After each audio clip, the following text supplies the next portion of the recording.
స్టూడియోలో మీ పర్సనల్ మరియు business promotions కోసం సంప్రదించండి 9662166699. తెలుగు అందరికీ నమస్కారాలతో మీ రాఘవరానండి. మనకందరికీ తెలుసు, రాష్ట్ర ప్రజలకి సుపరిచితమైన వ్యక్తి రాజేష్ మహాసేన అనే వ్యక్తి ఎన్నికలకు ముందు పవన్ కళ్యాణ్ గారి ఒక ప్రమాదకరమైన వ్యక్తి. అటువంటి వ్యక్తి వలన ఆంధ్రప్రదేశ్ రాష్ట్రానికి ప్రమాదం జరుగుతుంది, మంచిది కాదు.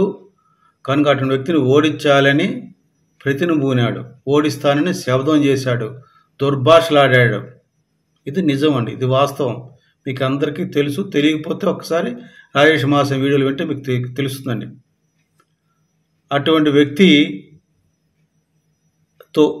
వ్యక్తితో ఒక దొంగ, నేనంటే దొంగ అంటాను, అటువంటి దొంగతో అంటకాగుతున్న లోకేష్. ఇది వాస్తవం. ఎందుకంటే మరి అంత ప్రమాదకరమైన వ్యక్తి అని పొత్తులో ఉన్న జనసేన పార్టీ నాయకుడిని అన్న వ్యక్తి అంటే, మరి లోకేష్ ఇప్పుడు అన్నా అని అంటున్నాడు కదండి. అన్నా అనే వ్యక్తిని పట్టుకొని ఒక తెలుగుదేశం కార్యకర్త ప్రమాదకరమైన వ్యక్తి అంటే, మీకు ప్రమాదకరమైన తెలుసు కదండి, మీకు ఎంత పెద్దవారుడు అది. అంత మాట అన్న తర్వాత అటువంటి వ్యక్తి వచ్చి అమరావతిలో అంటే తెలుగుదేశం పార్టీ ఆఫీసులో, మంగళగిరి ఆఫీసులో లోకేష్ని కలిస్తే కలవనిచ్చి అతనితో మాట్లాడి అతనితో ఫోటో దిగాడంటే రాజేష్ మహాసేన తోటి లోకేష్ మరి బాగా క్లోజ్గా ఉన్నట్టే కదా. అది మరి కాదని మరి అంటే ప్రజలు తెలుసుకుంటారు, అంతాను ప్రజలకు తెలుసు. ఇటువంటి ఈ వెధవ మహాసేన రాజేష్ ఇప్పుడు అర్జెంటుగా లోకేష్ని ఉప ముఖ్యమంత్రి చేయాలని అన్నాడు. తప్పులేదని అందులో. అతను ఒక కార్యకర్త, అడగొచ్చు. లోకేష్ ఉప ముఖ్యమంత్రి చేయడం తప్పులేదు, దానికి మేము తప్పు పట్టట్లేదు, జన సైనికులు కూడా తప్పు పట్టరు. కానీ వాడు ఏ సందర్భంగా అన్నాడంటే ఆ మాట, పవన్ కళ్యాణ్ గారిని సెక్యూరిటీతో తోసేశారట. పవన్ కళ్యాణ్ గారి సెక్యూరిటీ లోకేష్ తోసేసి అవమానపరిచారట.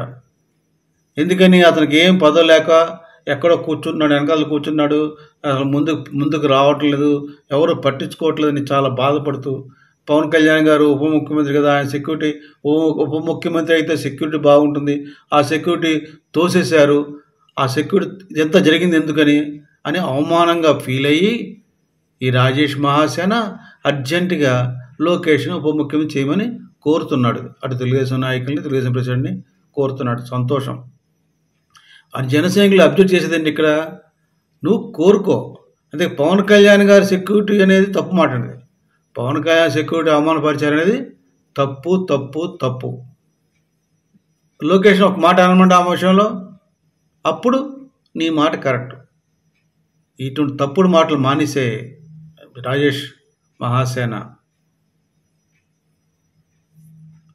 ఇటువంటి పావుని తెలుగుదేశం పార్టీలో పెట్టుకొని అంటకాగుతున్న లోకేష్ని, చంద్రబాబు నాయుడిని ఏమనాలో ప్రజలు ఆలోచించుకోవాలి.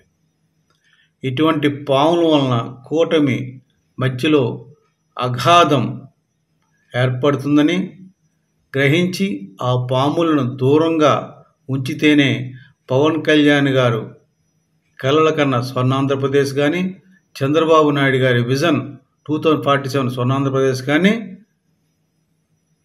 సాధించగలుగుతారని చెబుతున్నాను. కాదు కూడదు అనుకుంటే ఇటే పాములతోటి మేము ఉంటాము, ఆ పాములు మాకు సర్వస్వం, ఆ పాములతో పడుకుంటామని తెలుగుదేశం పార్టీ నాయకులు చంద్రబాబు నాయుడు, లోకేష్ అనుకుంటే అసలుకే మోసం వస్తుందని గ్రహించమని చెబుతున్నాను. ఎందుకంటే ఇది పొత్తు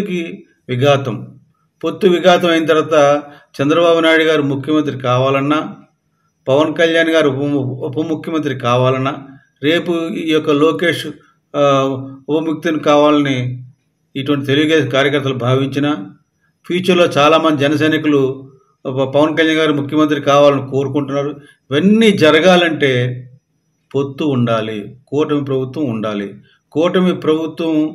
కూటమి లేకుండా ఏది సాధ్యం కాదు. కనుక ఈ యొక్క పావులను దూరంగా పెట్టమని, కూటమికి విఘాతం కలగకూడదని, కూటమి పార్టీల మధ్యన మనస్పర్ధలు రాకూడదని కోరుకుంటూ చంద్రబాబు నాయుడిని, లోకేష్ని వేడుకుంటున్నాను.